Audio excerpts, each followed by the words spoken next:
Bonjour et bienvenue dans EasyVista University.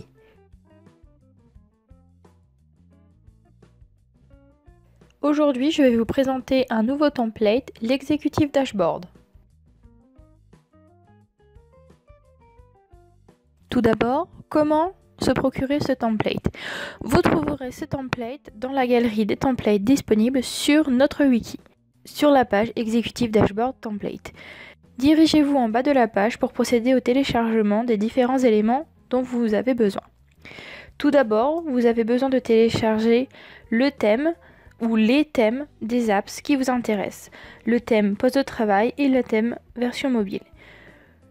Ensuite, vous devez télécharger le template de l'application, encore une fois celui dont vous avez besoin, soit le poste de travail, soit le mobile, soit les deux.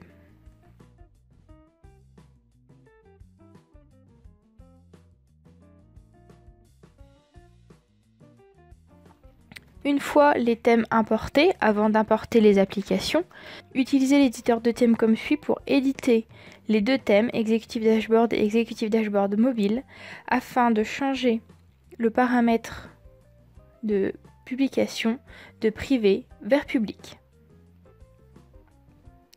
Une fois cette manipulation effectuée, vous pouvez importer les deux templates d'application.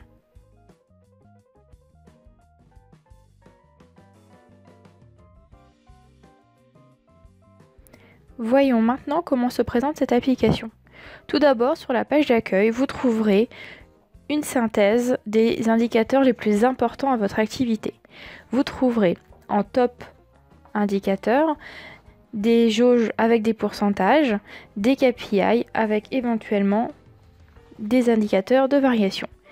En dessous, vous trouverez une météo des services par pays avec la petite icône météo, soleil, nuages ou pluie. Vous trouverez sur la gauche un menu vous permettant d'accéder en cliquant sur la maison à la home. La gestion des coûts est une page d'information sur les différents coûts de la SI. La météo des services contient des informations sur la disponibilité des services. La page Service Desk contient toutes les informations sur les incidents de demande.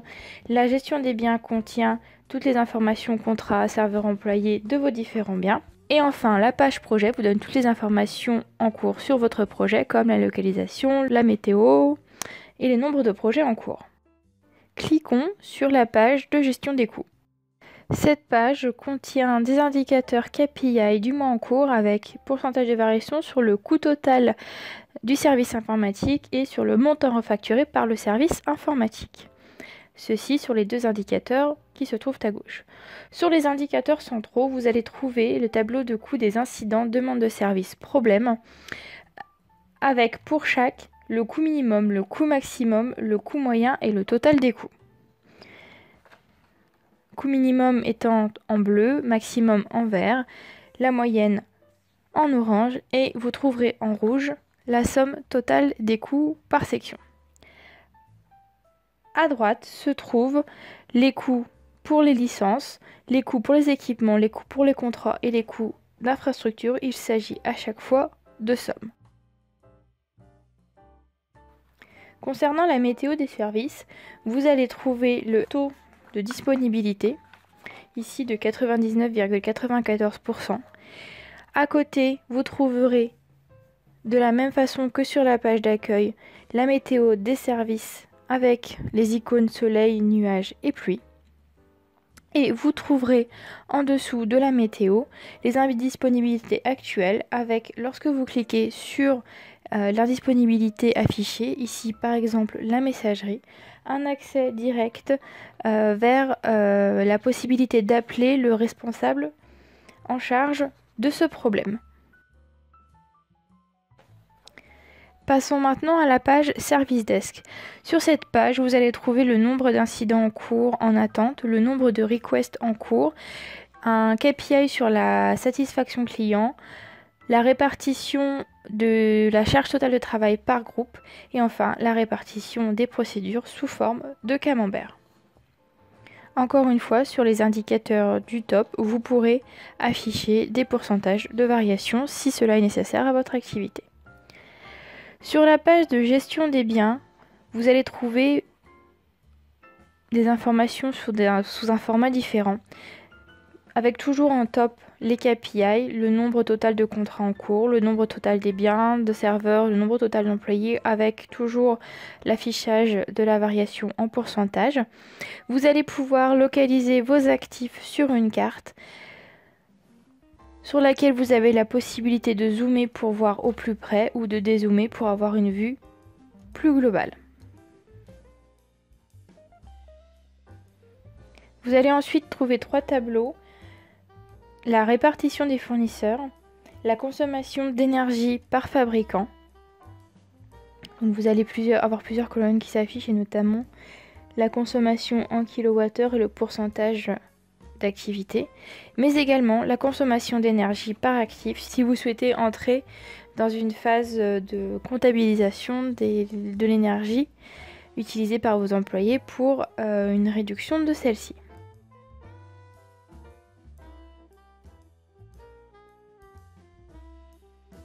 Enfin, la page projet sur laquelle vous allez trouver le nombre de projets en cours avec, encore une fois, au niveau du KPI, la possibilité d'afficher le pourcentage de variation du nombre de projets en cours. La localisation, un diagramme de localisation des projets. 4 tableaux vous permettant de suivre la météo de vos projets. Les en cours, ceux ayant un problème de budget, ceux ayant un problème de training et ceux ayant un problème de charge. Et également un diagramme de répartition par type de projet.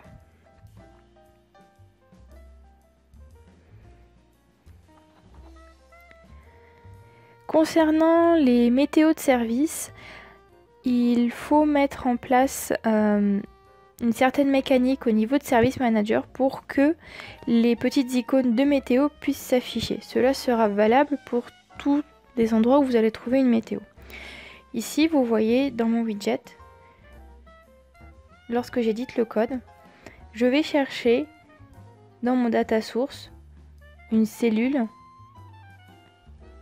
cellule dans mon data source. Cette cellule en fait contient un chiffre 1, 2 ou 3 qui correspond au nom de l'image sur mon serveur. Dans mon data source, cette cellule est le champ libre 3 de ma liste de CI pour ce data source. Dans Service Manager, vous allez retrouver exactement la même liste. Donc ici vous avez mes CI de météo par pays et vous avez donc dans mon champ libre 3 les champs 1, 2 ou 3 qui correspondent en fait sur chaque fiche, toujours au champ libre 3 mais sur chaque fiche, je l'ai nommé météo des services. Vous aurez besoin de cette mécanique pour pouvoir afficher les images. Donc il y a 3 images disponibles, 1, 2 et 3.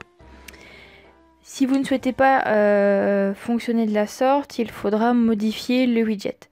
Ceci est valable donc sur la page d'accueil du template, mais aussi au niveau de la météo des projets où vous avez le même système avec des icônes 1, 2, 3. Où là encore, il faudra un champ spécifique météo dans votre data source qui vous permettra d'afficher la petite météo correspondante. N'oubliez pas également que l'application que je viens de vous présenter est une application destinée au PC. Pour pouvoir n'avoir qu'une seule adresse à donner à vos utilisateurs et qu'ils puissent utiliser l'application aussi bien en mobile qu'en desktop, vous allez créer un shortcut. Pour cela, vous cliquez sur Créer shortcut, vous lui donnez un nom, vous pouvez lui donner un nom de short URL et vous comprendrez ensuite pourquoi cela est très utile. Vous allez choisir au niveau de application et page de la première ligne, l'application et la page sur laquelle vont être dirigées les personnes qui sont sur PC. Et sur la deuxième ligne, l'application et la page sur laquelle vont être dirigées les personnes qui consultent depuis un téléphone. Vous choisissez le contexte d'exécution et votre raccourci est créé. Lorsque vous allez rééditer les propriétés de votre raccourci, vous allez trouver tout en bas de la page une URL simplifiée à communiquer à vos utilisateurs. Cette URL, ils vont pouvoir la consulter depuis leur PC ou leur téléphone sans avoir à changer d'URL ou de paramétrage lorsqu'ils consultent et ils vont accéder directement à la bonne version en fonction de l'appareil sur lequel ils sont. Pour retrouver les informations, n'hésitez pas à cliquer sur la petite image pour accéder directement à la page du wiki associée à l'exécutif dashboard. Vous y retrouverez toutes les informations et surtout le téléchargement des éléments du template. N'hésitez pas également à nous rejoindre sur notre forum Eevee Connect pour nous montrer votre personnalisation du template, ou envoyez-nous un email à ezv_corporate_knowledge@easyvista.com. Merci d'avoir suivi cette vidéo et à bientôt sur EasyVista University.